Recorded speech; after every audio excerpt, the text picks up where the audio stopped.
Bonjour et bienvenue à Pause Bible. Euh, Aujourd'hui, nous reprendrons notre lecture en Genèse chapitre 30. On lira la deuxième partie aujourd'hui. La fois passée, vous vous rappellerez, c'était pour les enfants de Jacob. Et nous reprenons verset 25 et nous lirons jusqu'à la fin du chapitre, le verset 43. Et comme d'habitude, je lis de ma Bible seconde. On y va. Genèse chapitre 30, verset 25. Lorsque Rachel eut enfanté Joseph, Jacob dit à Laban, « Laisse-moi partir pour que je m'en aille chez moi, dans mon pays. Donne-moi mes femmes et mes enfants pour lesquels je t'ai servi, et je m'en irai, car tu sais quel service j'ai fait pour toi. » Laban lui dit, « Puis-je trouver grâce à tes yeux? Je vois bien que l'Éternel m'a béni à cause de toi. Fixe-moi ton salaire et je te le donnerai. » Jacob lui dit, « Tu sais comment je t'ai servi et ce qui est devenu ton troupeau avec moi. Car le peu que tu avais avant moi, c'est beaucoup accru. Et l'Éternel t'a béni sur mes pas. Maintenant, quand travaillerai-je, c'est pas facile à dire ça, quand travaillerai-je aussi pour ma maison? » Laban dit, « Que te donnerai-je? » Et Jacob répondit, « Tu me donneras rien. Si tu consens à ce que je vais te dire, je ferai paître encore ton troupeau et je le garderai. Je parcourrai aujourd'hui tout ton troupeau, mais à part parmi les brebis, tout agneau tacheté et marqueté, et tout agneau noir. Et parmi les chèvres, tout ce qui est marqueté et tacheté, ce sera mon salaire. Ma droiture répondra pour moi demain, quand tu viendras voir mon salaire. Tout ce qui ne sera pas tacheté et marqueté parmi les chèvres et noir parmi les agneaux, ce serait de ma part un vol. » Laban dit, « Eh bien, qu'il en soit selon ta parole. » Ce même jour, il mit à part les bouquets et marquetés, toutes les chèvres tachetées et marquetées, toutes celles qu'il y avait du blanc et tout ce qui était noir parmi les brebis. Il les remit entre les mains de ses fils. Puis il mit l'espace de 3 journées de chemin entre lui et Jacob, et Jacob fit paître le reste du troupeau de Laban. Jacob prit des branches vertes de peuplier, d'amandier et de platane. Il y pelait des bandes blanches, mettant à nu le blanc qui était sur les branches. Puis il plaça les branches qu'il avait pelées dans les auges, dans les abreuvoirs, sous les yeux des brebis qui venaient boire, pour qu'elles entrassent en chaleur en venant boire. Les brebis entraient en chaleur près des branches, et elles faisaient des petits rayés tachetés et marquetés. Jacob séparait les agneaux, et il mettait ensemble ce qui était rayé et tout ce qui était noir dans le troupeau de Laban. Il se fit ainsi des troupeaux à part, qu'il ne réunit point au troupeau de Laban. Toutes les fois que les brebis vigoureuses entraient en chaleur, Jacob plaçait les branches dans les auges sous les yeux des brebis pour qu'elles entrassent en chaleur près des branches.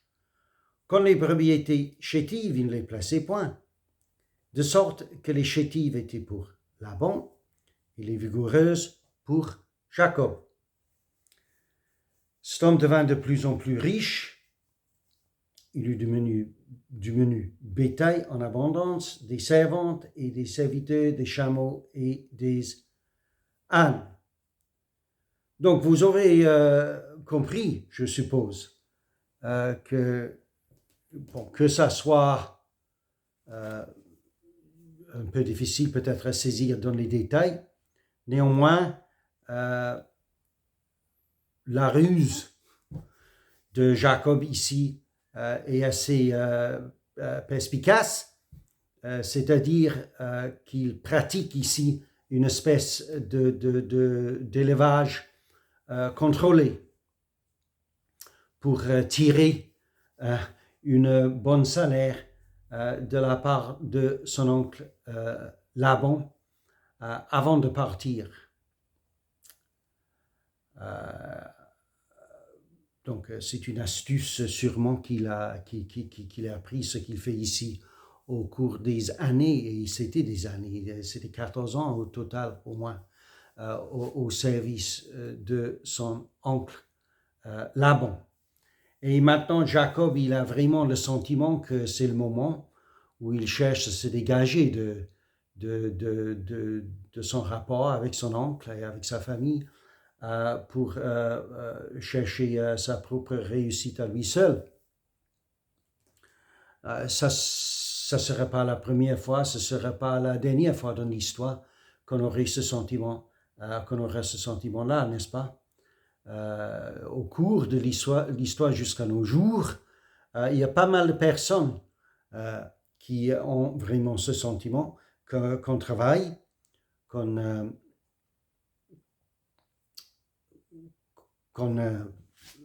met en valeur son savoir-faire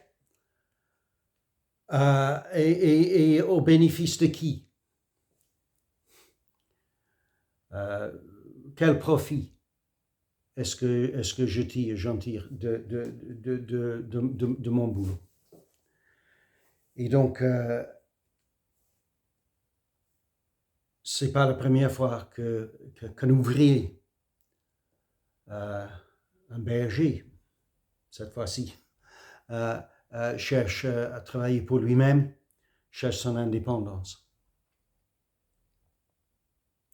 Parce qu'il est bon, bien entendu, il est bon de mettre ce qu'on a en valeur et à profit des autres. Mais parfois on peut être, c'est le cas pour Jacob ici, on peut être vraiment saisi par un sentiment de l'injustice d'une situation où tout le savoir-faire, tout le boulot est pour moi, mais je ne tire pas le bénéfice juste que je devrais tirer à profit pour moi-même et pour ma famille.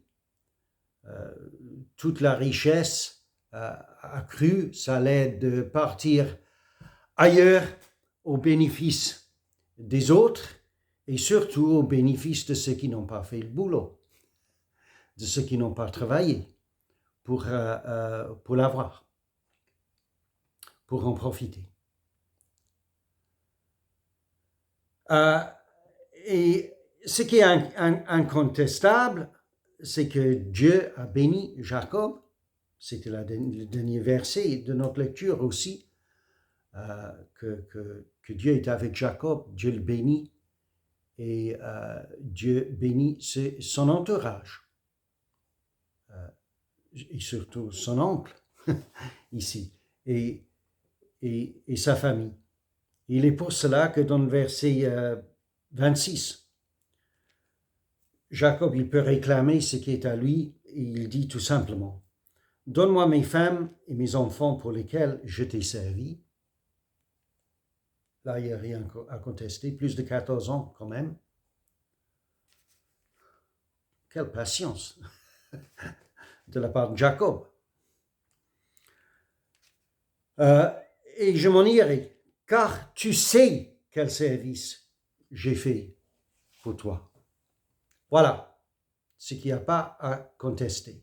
Quel que soit le contrat, quel que soit le côté légal avec un détail ici, un détail là, au fond de notre vie, à nous, notre vie de tous les jours, il y a vraiment, n'est-ce pas, un sentiment de justice qui est naturel et qui dépend de Dieu. Dieu voit,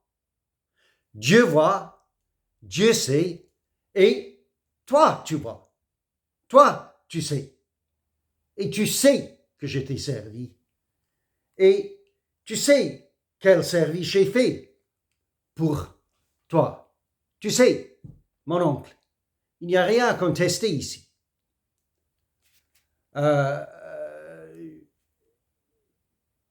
Je veux simplement me séparer de toi, parce que je veux tout simplement tenter le coup tout seul, parce que je veux travailler pour moi-même maintenant, et je veux travailler pour ma famille maintenant.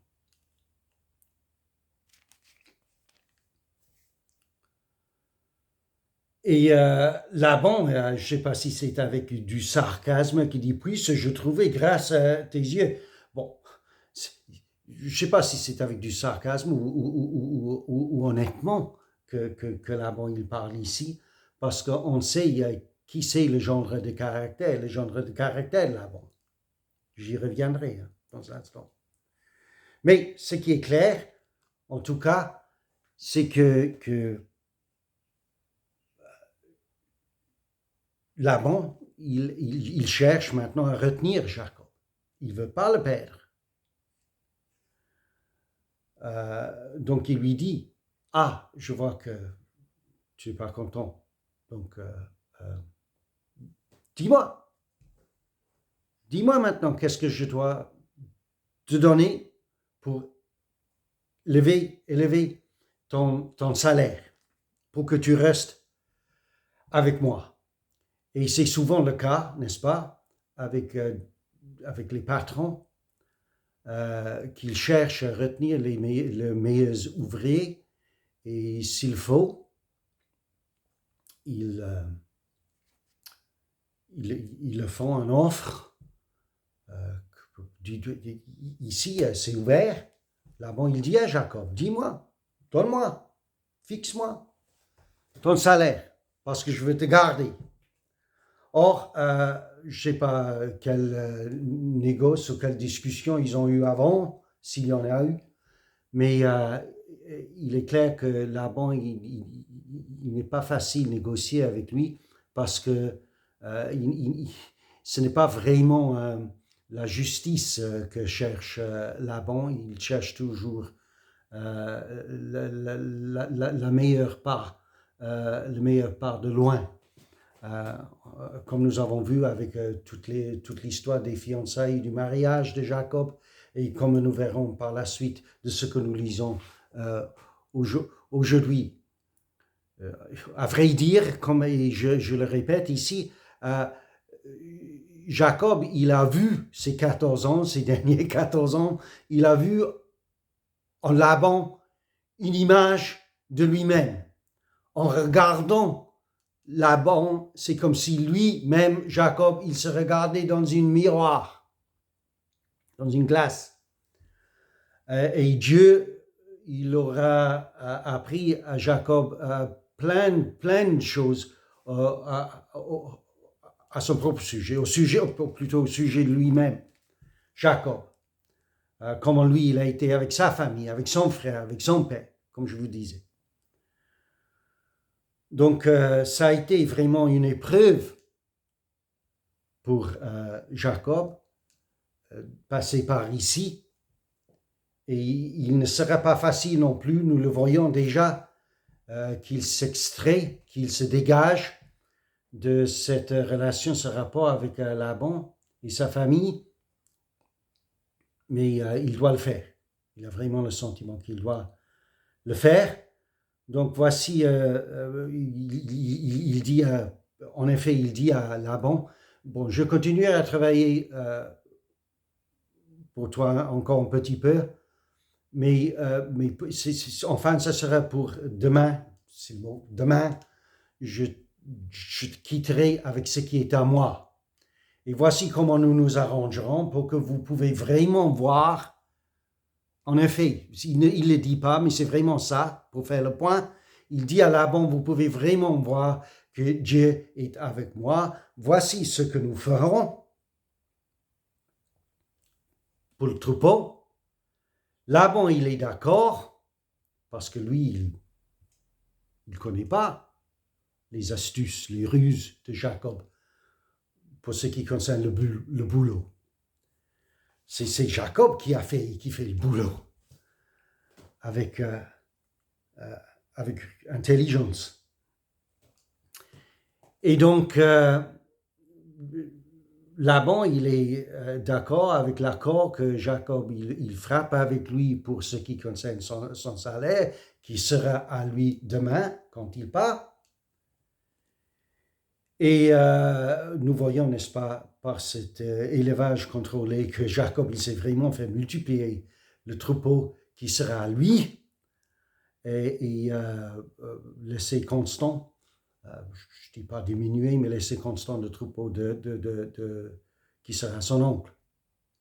Pour que lui, Jacob, il part avec ce qui est à lui, avec son salaire à lui. Bon, comment ça se passe? Comment ça se déroule? Nous verrons dans notre prochaine lecture. Mais en attendant, je vous dis au revoir et bon dimanche.